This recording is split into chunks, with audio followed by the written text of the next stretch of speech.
Terima kasih Bapak, karena Engkau begitu setia, Engkau begitu mengasihi kami, sehingga semuanya Engkau bukakan rahasia-rahasia ini untuk kami, supaya kami menikmati apa yang Engkau janjikan kepada kami, dan Engkau rencanakan dalam hidup kami.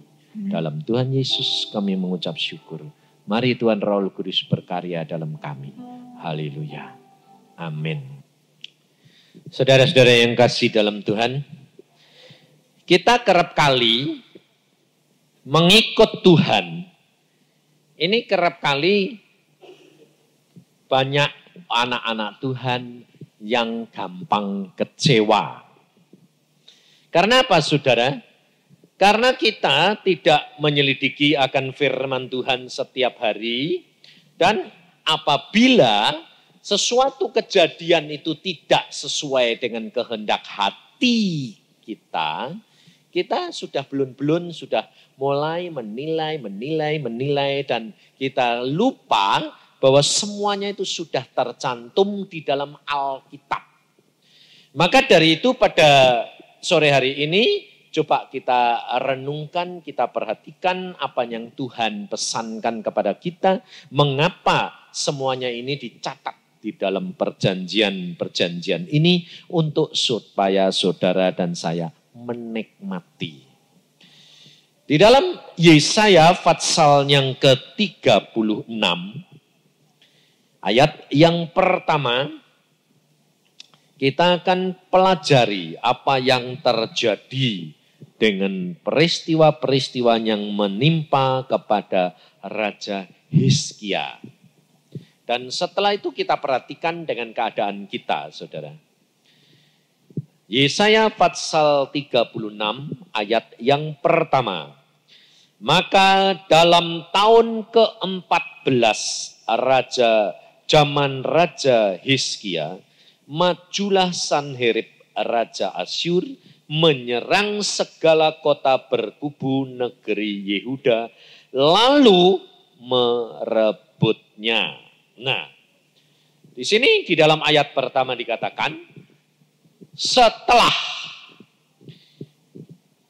14 tahun Raja Hizkia memerintah Yehuda, maka kerajaan Hizkia itu terancam oleh Raja Asyur.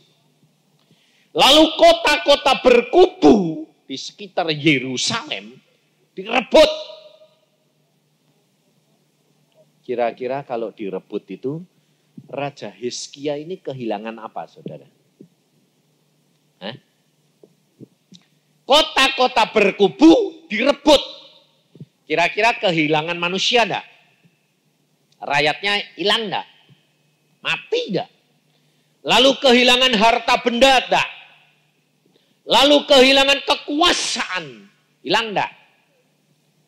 Saudara coba perhatikan. Lalu selama 14 tahun, ini apa yang dilakukan oleh Hizkia? Mengapa segala perkara itu boleh terjadi dalam hidup Hizkia dan kerajaan Hizkia? Kita kerap kali bertanya-tanya, kalau ada orang yang mengalami musibah, lalu mengalami tantangan demi tantangan, lalu mengalami kelemahan dalam kekuasaan, dalam harta benda, dalam materi, dalam keluarga, dalam kesehatan. Lalu kalau orang itu karena undur dari Tuhan, itu biasa, betul enggak? Kita lalu berkata apa? Bertobat. Loh, gampang loh. Tapi apa yang terjadi di dalam diri Hizkia ini, saudara? Apa yang dilakukan selama 14 tahun? Mengapa segala perkara itu terjadi? Kita buka di dalam 2 Tawarikh. Pasal yang ke-31. Kita akan tahu, saudara, selama 14 tahun itu apa yang dilakukan oleh Hizkia. Di dalam 2 Tawarikh pasal 31 ayat yang ke-20 dan 21. 2 Tawarikh pasal 31 ayat 20 dan 21. Demikian firman Tuhan. Demikianlah perbuatan Hizkia di seluruh Yehuda. Ia melakukan apa yang baik, apa yang jujur, dan apa yang benar di hadapan Tuhan Allahnya. Dalam setiap usaha yang dimulainya untuk pelayanannya terhadap rumah Allah. Dan untuk pelaksanaan Taurat dan perintah Allah. Ia mencari Allahnya. Semuanya dilakukannya dengan segenap hati sehingga segala usahanya berhasil. Lalu ayat Fatsal 32 ayat pertama. Setelah peristiwa yang menunjukkan kesetiaan Hizkia itu, datanglah Sanherib Raja Asyur menyerbu Yehuda. Ia mengepung kota-kota berkubu dan berniat merebutnya, saudara. Coba perhatikan.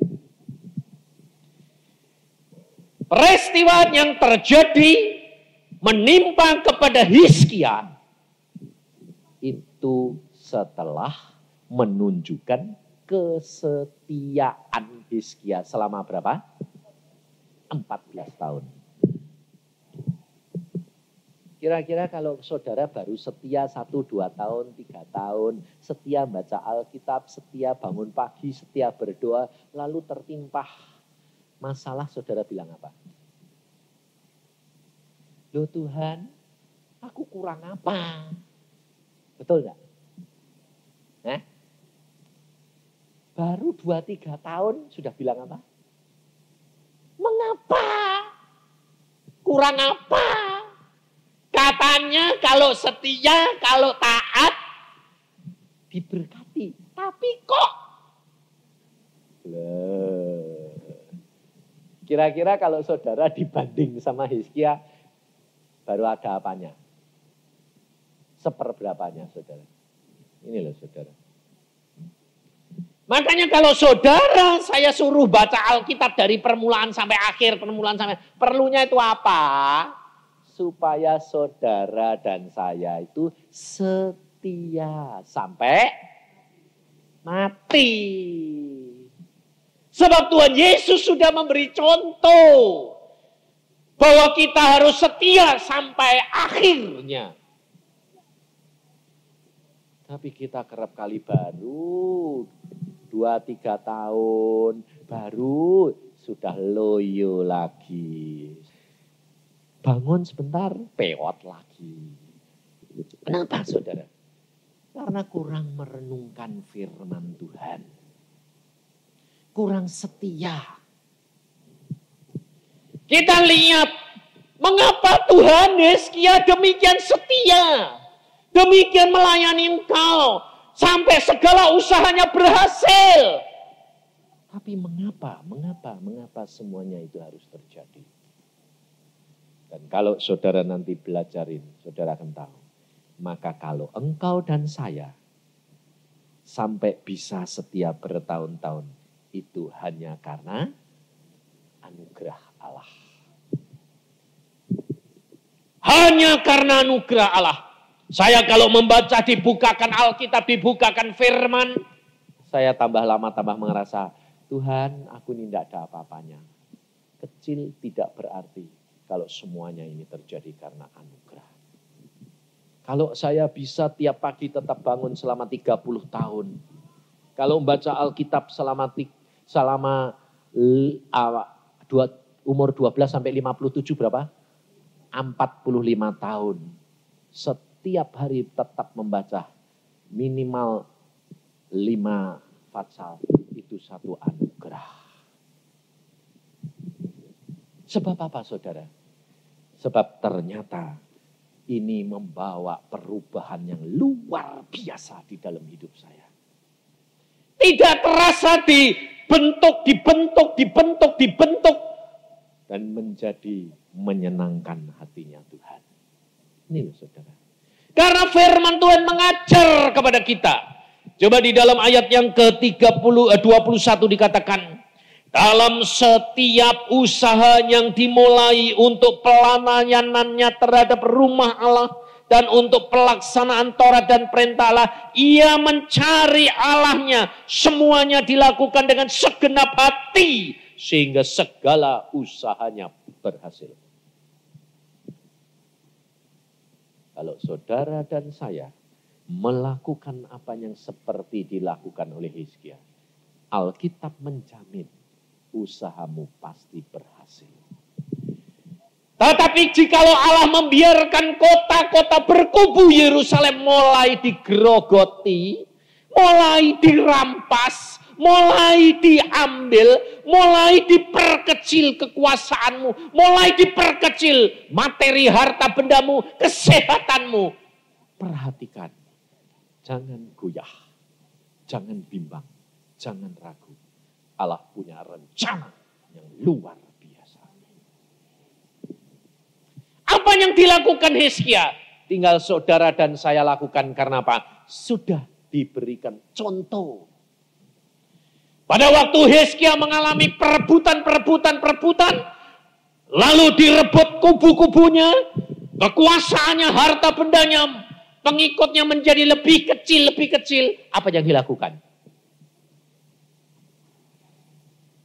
Pada waktu Hizkia mendengar ayat yang kedua 32 ini 2 Tawarikh dikatakan.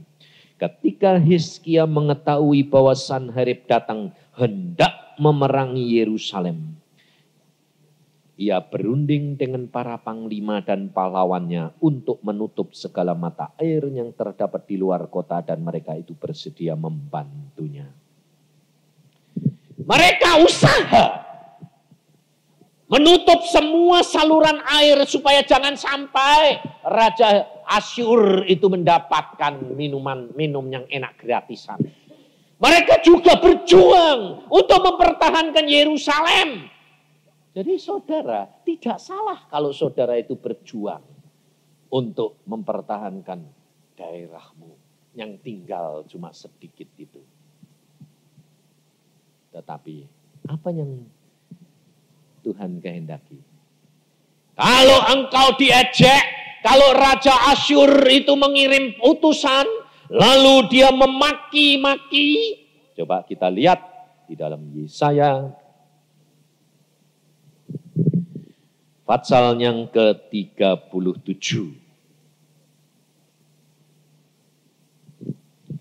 Ayat yang ke-10. Beginilah harus kamu katakan kepada Hizkia Raja Yehuda.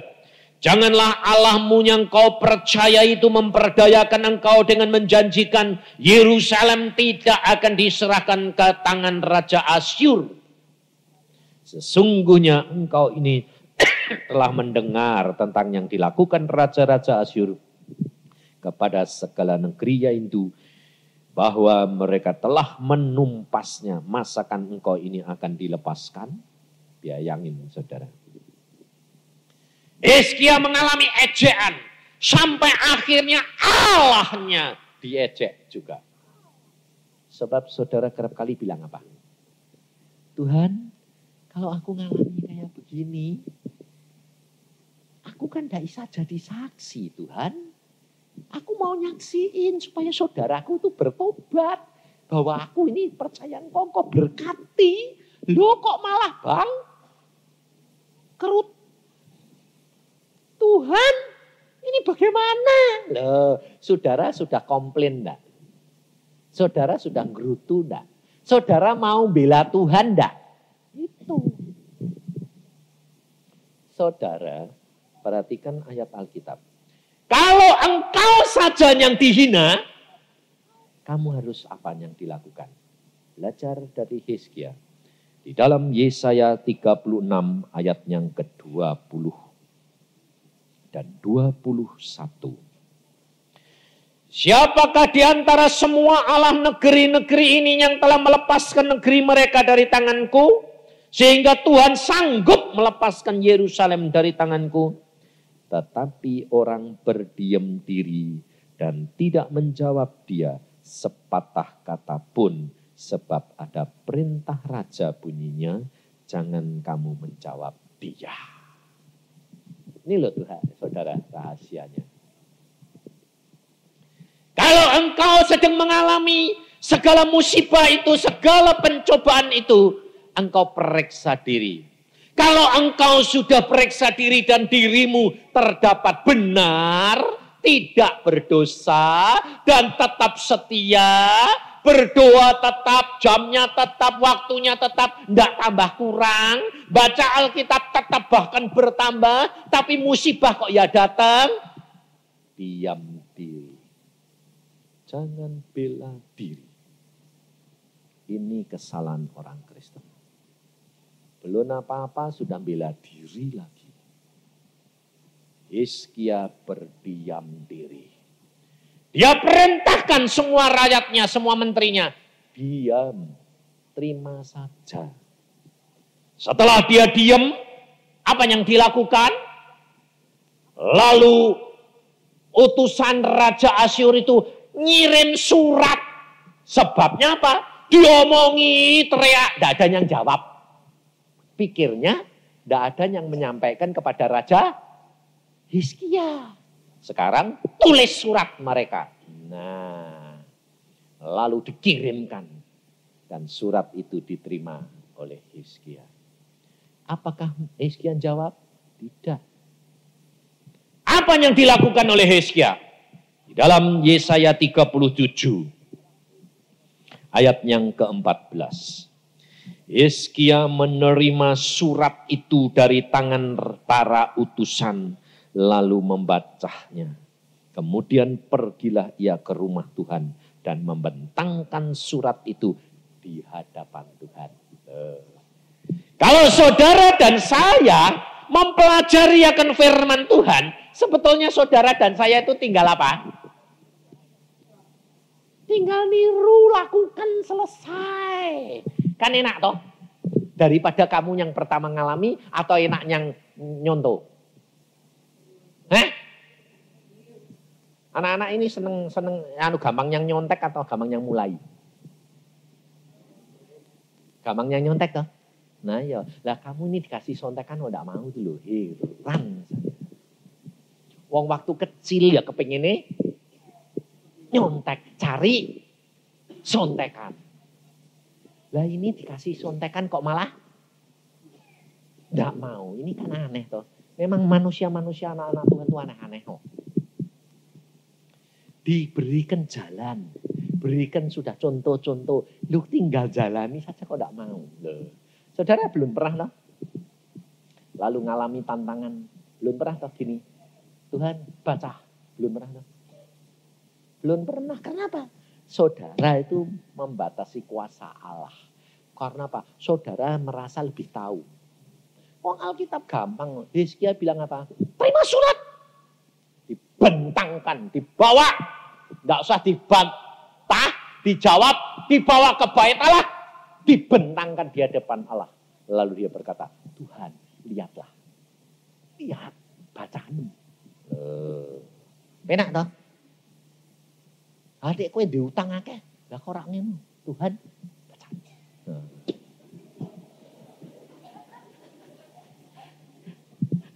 Loh, harusnya gampang toh? Loh. Orang musuhmu bilang kerap kali apa? Katanya orang Kristen.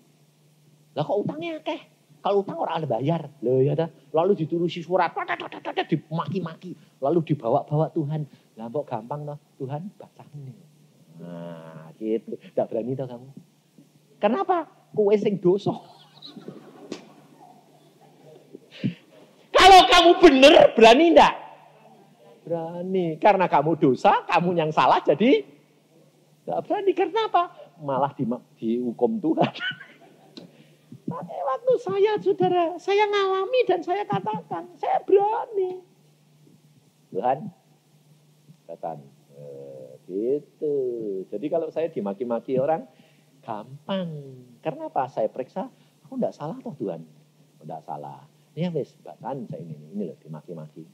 Nah, gitu toh. Gampang toh. Gampang loh. Lalu pada waktu Hizkia membentangkan di hadapan hadirat Allah, apa yang Allah katakan? Lalu Allah berfirman menjawab. Melalui siapa? Nabi Yesaya. Allah itu punya cara sendiri. Allah punya metode dan punya cara, punya kehendak sendiri. Jangan saudara bilang, tak bentangkan sudah Pak Yusa, tak ngomong sudah, tapi kok tidak dijawab. Allah punya cara sendiri.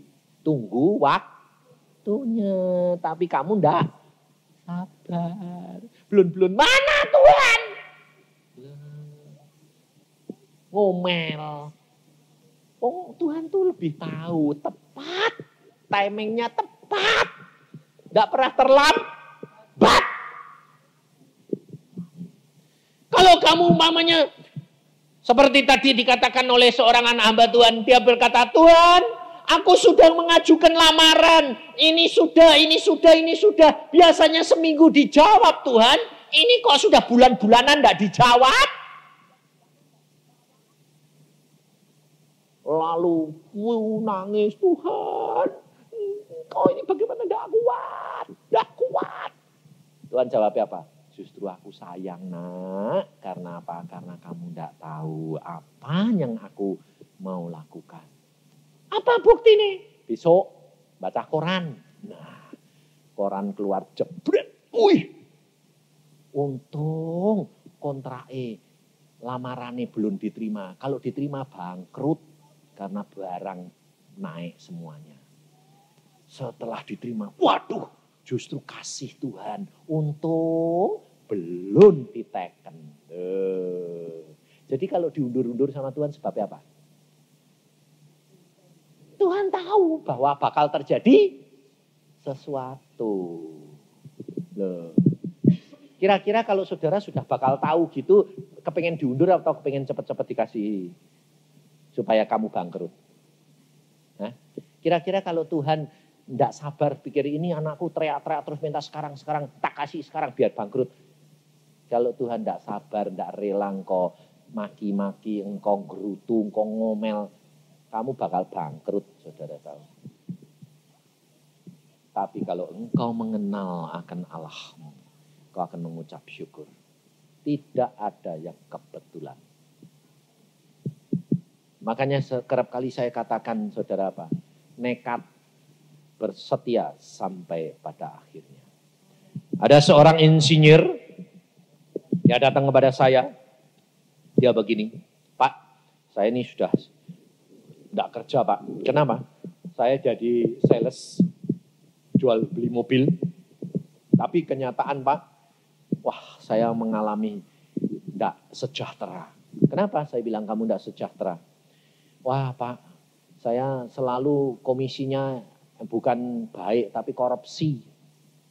Jadi saya akhirnya tidak sejahtera. Saya bilang Tuhan aku bertobat. Setelah bertobat saya rasa waduh tidak enak. Sudah Tuhan, tidak enak aku tak berhenti. Aku mau duduk diam di bawah kaki Tuhan. Tuhan engkau pilihkan. Apa terjadi saudara? Waktu dia berdoa, saya bilang, bangun pagi, baca Alkitab, setia, apapun yang terjadi. Nah, lalu dia setia, sebulan, 2 bulan, 3 bulan, akhirnya simpenannya mulai menipis. Deg-degan enggak? Deg-degan. Dia bilang, Tuhan, aku mau setia sampai akhir, mati pun tak bayar. Dia setia terus. Lamarannya tidak diterima, lamarannya tidak dijawab. Setelah 4 bulan, pas simpenannya ludes. Surat datang panggil. Setelah dia menghadap, apa terjadi? Besok masuk. Langsung jadi apa? Supervisor. 3 bulan kemudian jadi kepala. 3 bulan kemudian presidennya. Dia berkata, caranya Tuhan kok aneh ya Pak. Kalau kita bayar dulu, gepeng dulu, nekat dulu, sampai akhir, wah nanti kok gitu lah. Mau enggak kamu? Ya itu Pak, permulaannya itu yang bayarnya abot. Nah, tapi saudara kepengennya apa? Sembayang langsung, kredit. Loh, kepengennya gitu toh? Hah? Kepengen kredit atau kepengen cash?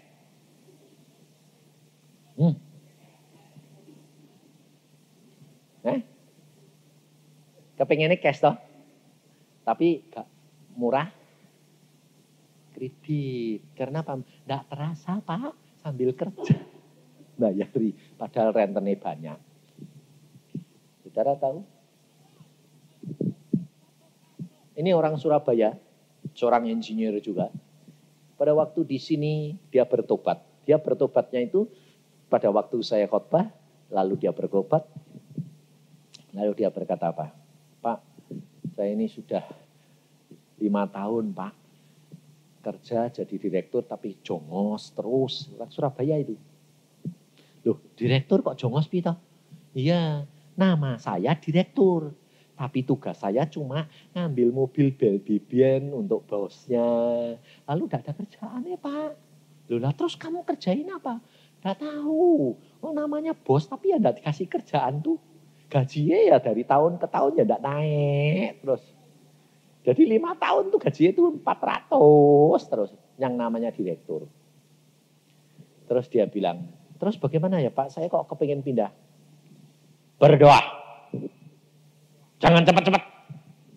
Tunggu Tuhan. Tuhan pasti punya maksud. Sampai kapan? Sampai Tuhan buka jalan. Bagaimana caranya? Tidak tahu. Dia setia, saudara. Orang Surabaya, setia. Insinyur. Setia dia. Ya sudah Pak. Baca Alkitab, bangun pagi. Setia. Setia dia. Setahun kemudian ketemu lagi sama saya. Setiap kali saya ke Surabaya dia hadir. Terus setahun kemudian dia bilang, Pak sudah setahun kok tidak ada apa-apa ya Pak. Aku bilang setia sampai akhir. Sampai kapan? Tidak tahu. Terus kemudian setelah saya ngomong gitu, Tuhan gerakan. Setia tidak lama. Tuhan buka jalan. Wah. Lalu saya bilang, kamu tugasmu apa di pabrik itu? Gak ada kerjaan Pak. Sekarang kamu gini, setiap hari kamu turun dari bawah sampai atas, selidiki semua pekerjaan di pabrik itu dan pelajari.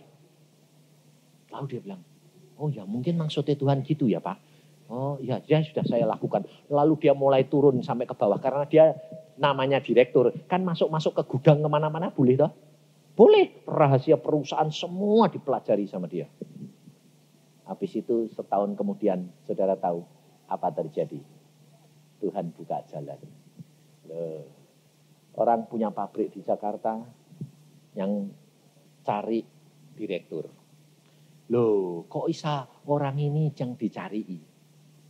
Didatengin, mau ndak ikut aku? Buat jadi apa Pak? Direktur. Pabrik apa? Sama dengan pabrik yang kamu.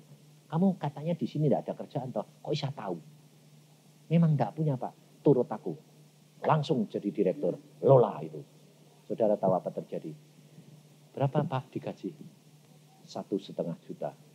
2-3 kali lipat. Nah, langsung dia bilang sama direkturnya, maaf Pak, saya mau keluar. Oh enggak apa-apa keluar oh. Keluar dia. Pikirnya dia dok di situ jadi jongos Pak. Oh. Keluar dia sana, direktur. Saudara tahu. Allah tidak pernah terlambat.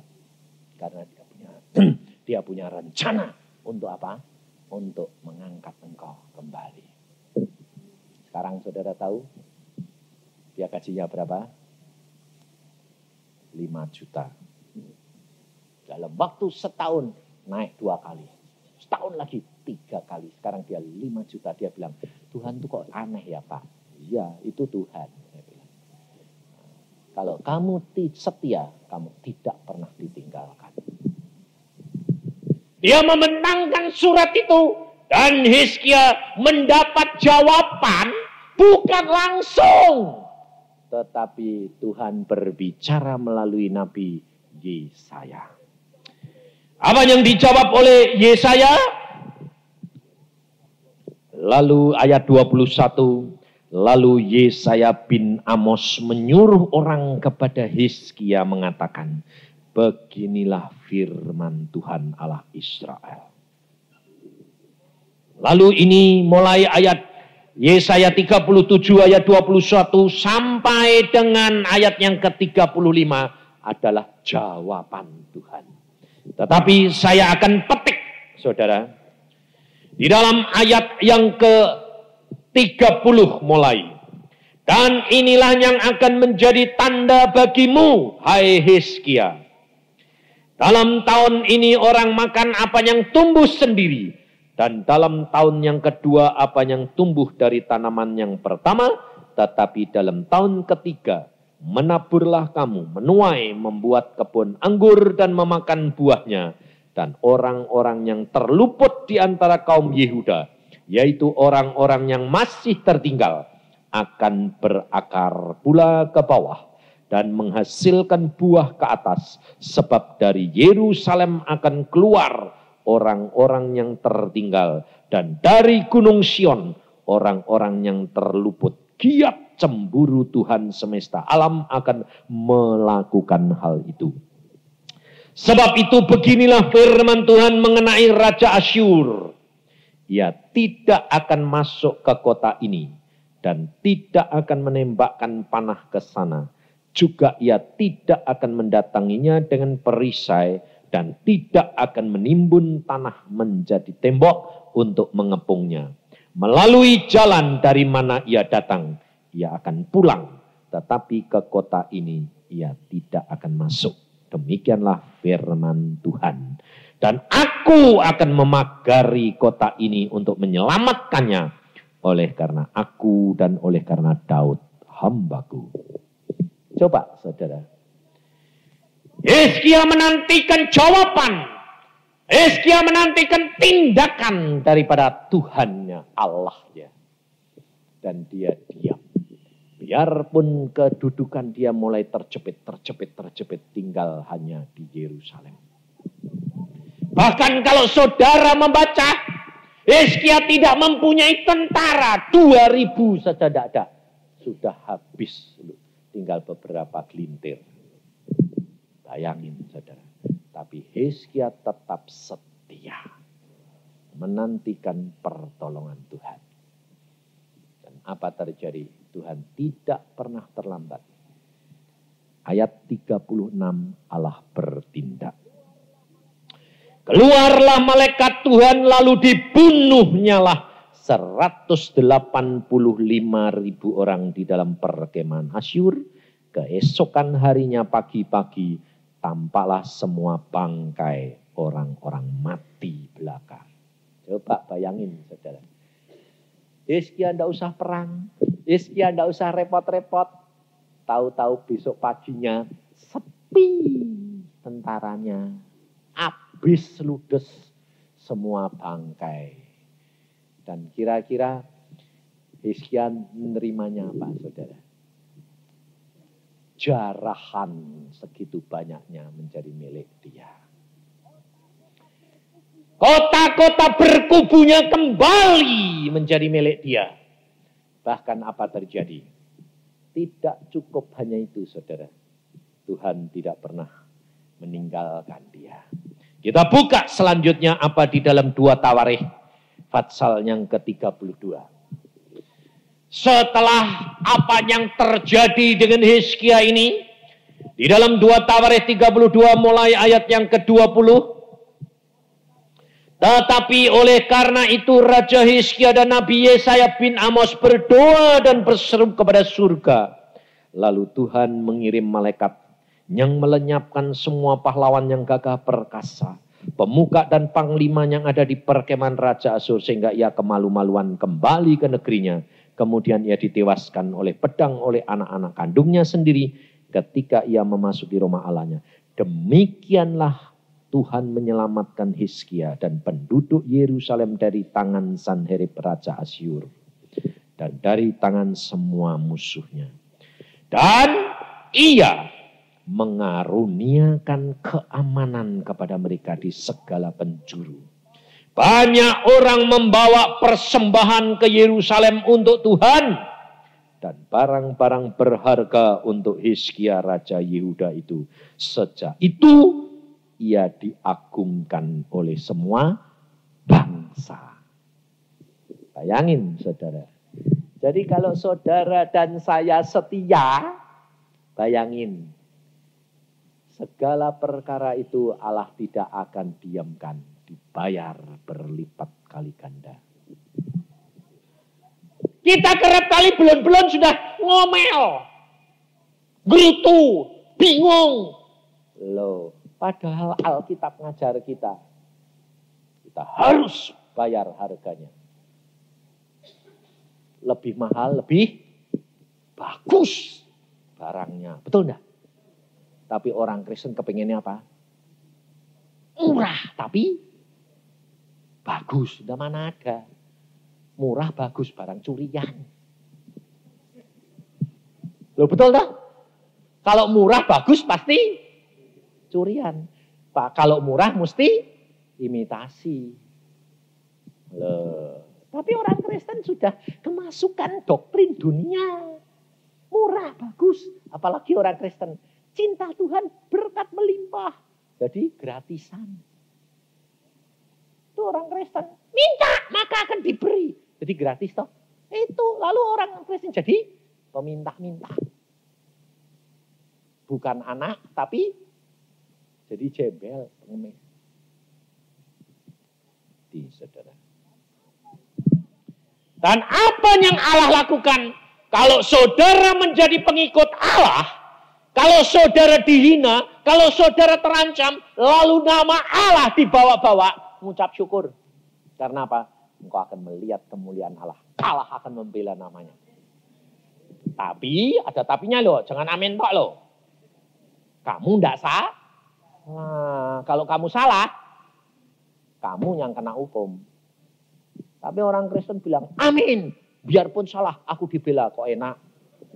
Nah itu. Dan apa akibatnya saudara? Allah akan mengutus orang-orang untuk mengagungkan dia. Karena apa? Takut. Sampai tempat yang jauh sekali. Raja Babil. Jauh sekali dia datang. Coba kita lihat. Apa yang dilakukan oleh Hizkia. Di dalam 2 Tawarikh. Maaf. 2 Raja-Raja. Di dalam 2 Raja-Raja. 2 Raja-Raja 20.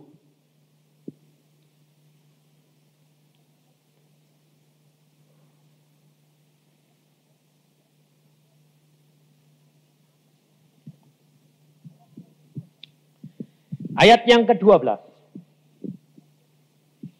Coba saudara perhatikan apa yang dikatakan. Pada waktu itu Merodabaladan bin Baladan, Raja Babil menyuruh orang membawa surat dan pemberian kepada Hizkia. Sebab telah didengarnya bahwa Hizkia sakit tadinya.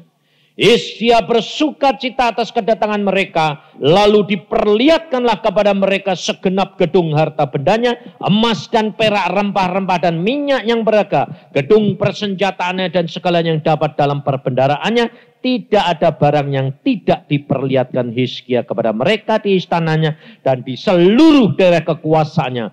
Kemudian datanglah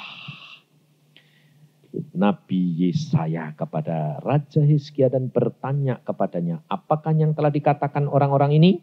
Dan dari manakah mereka datang? Jawab Hizkia, mereka datang dari negeri yang jauh dari Babil. Lalu tanyanya lagi, apakah yang telah dilihat mereka di istanamu? Jawab Hizkia, semua yang ada di istanaku telah mereka lihat.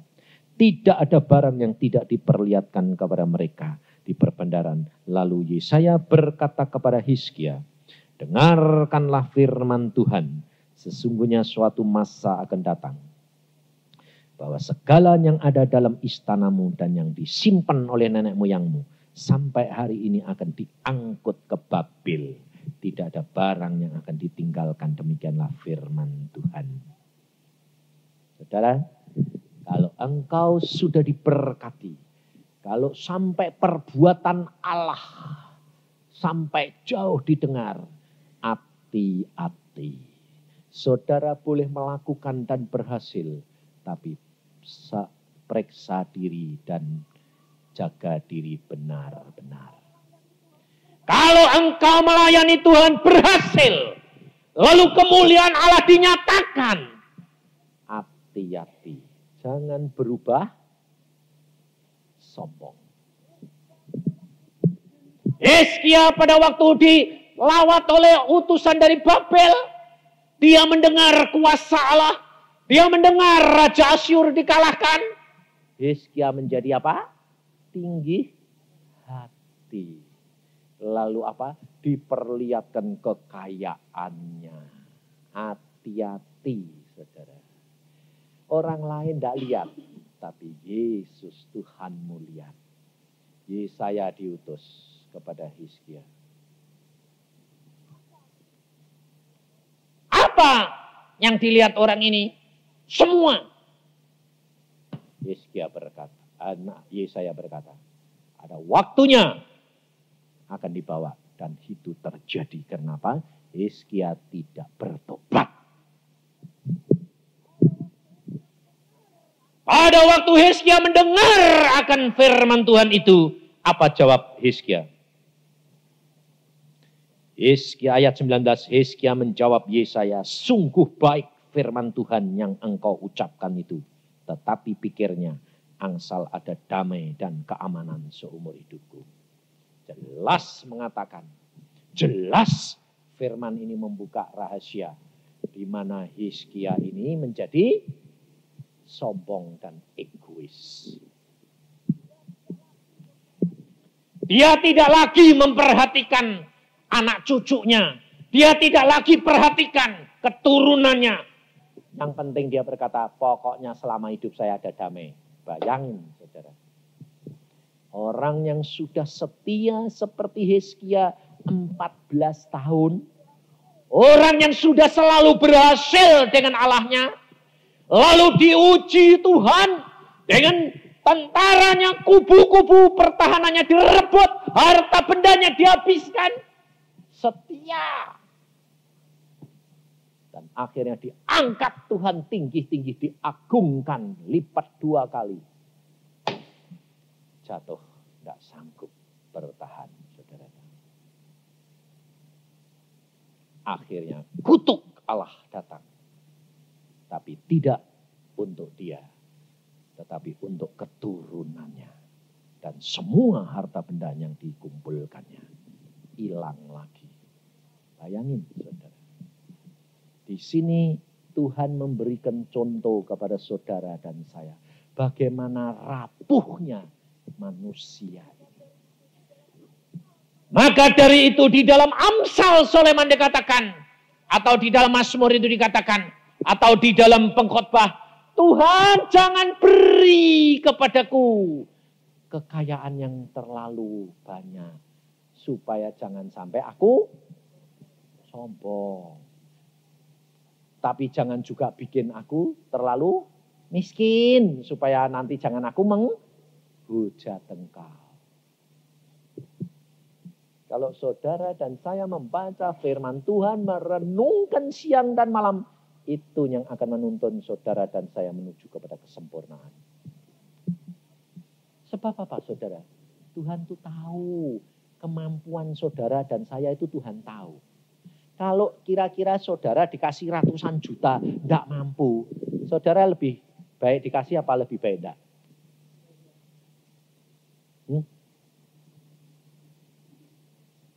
Tapi saudara kepengennya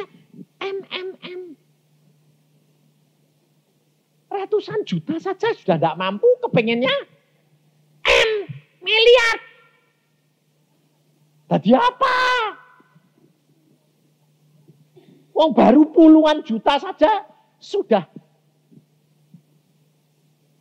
mulai matanya lihat sana sini, dikasih ratusan juta, tambah penghuni. Tambah rumah, tambah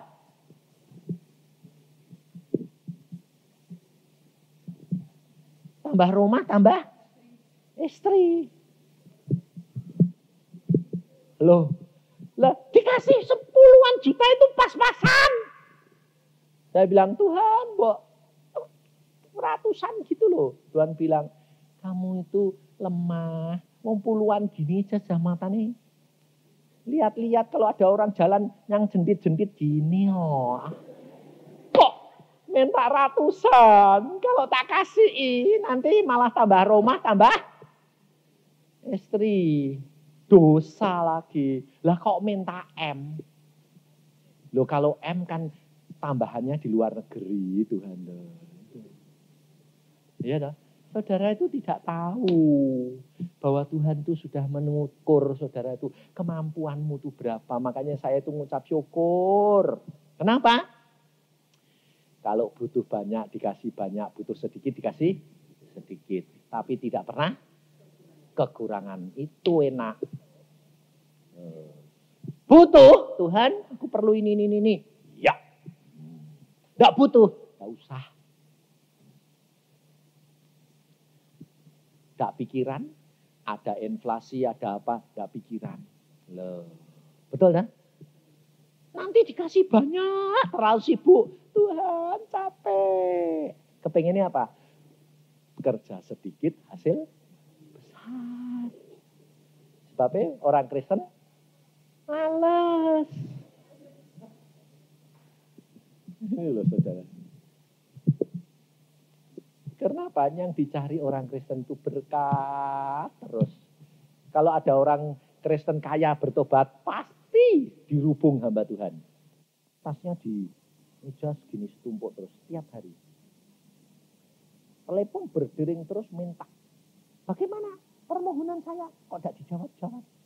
Sudah minta. Desak-desak terus lagi. Sampai dia bilang, aku kalau enggak benar-benar sudah bertobat gitu kecewa. Lihat orang Kristen. Hamba-hamba Tuhan lagi. Saya sendiri khotbah kemana-mana gini. Surat ngalir. Pak pembangunan. Pak ini. Saya bilang, aduh Tuhan ini orangnya perlu dididik ini Tuhan. Nah, tapi mentalnya memang gitu itu bagaimana? Ya sudahlah Tuhan. Kalau suruh beri. Kalau tidak usah tak balas, tak usah tak apa-apa. Masa bodoh.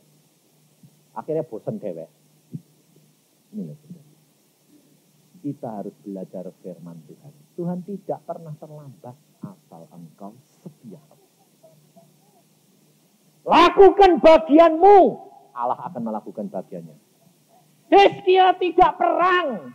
Hizkia cuma apa? Duduk diam di bawah kaki Tuhan, menantikan jawaban Tuhan, menantikan apa yang Tuhan mau lakukan kepadaku. Tuhan bertindak. Dan orang datang mengirim sendiri, mengagungkan sendiri, mengangkat nama Hizkia sendiri. Keamanan diberikan, Tuhan membentengi, Tuhan mempagari. Tapi saudara kepengen bantu Tuhan. Padahal saudara sama saya lebih enak daripada Hizkia. Kenapa? Roh Allah Kudus sudah diutus dan tinggal di dalam diri kita. Hizkia kalau mau apa-apa tanya Nabi Yesaya. Saudara harusnya tanya sendiri karena Roh Allah Kudus ada di dalam dirimu. Ada tak? Tapi saudara selalu ngomong sama saya bilang apa? Doain dong Pak. Kenapa? Kalau aku berdoa tidak didengar loh. Jadi yang ngomong kalau aku berdoa tidak didengar itu siapa? Ya kamu sendiri ya tidak bakal didengar. Kamu sendiri sudah ngomong. Lalu tidak ngomong gitu lagi. Ngomongnya gini lagi. Kalau Pak Yusak yang sembayangan didengar. Sebab lebih peka. Kalau saya ini tidak dengar Pak. Loh. Itu tidak kurang ajar itu. Berarti Tuhan engkau kuasamu kurang. Sebab aku tidak dengar itu. Kurang ajar itu. Cuma alasannya, aku Pak yang tidak dengar. Wong Tuhan itu ngomong sama batu saja dengar kok apalagi kamu. Ini loh saudara, karena kamu membatasi kuasa Allah. Saudara harus percaya bahwa Allahmu itu tidak pernah tidak mendengar kamu.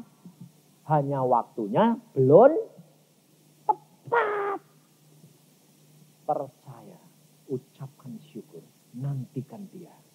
dia tidak pernah terlambat. Allah tidak merencanakan yang terbaik buat kamu. Ya, rencananya indah. Apapun yang tidak enak, belum tentu tidak enak. Tidak enak karena Allah punya rencana yang baik buat saudara dan saya. Untuk dibentuk menjadi orang yang Allah senang. Menjadi berkat, kemuliaan bagi nama Allah. Maka dari itu belajar, jangan menilai. Apapun yang sedang dialami saudaramu, apa yang sedang dialami engkau, bertanggung jawab sendiri-sendiri. Belum tentu dia mengalami kayak gitu karena berdosa. Tapi dia mengalami begitu karena Allah punya rencana di dalam Hizkia untuk ditingkatkan, untuk diagungkan, untuk dimuliakan. Amin. Mari kita berdoa.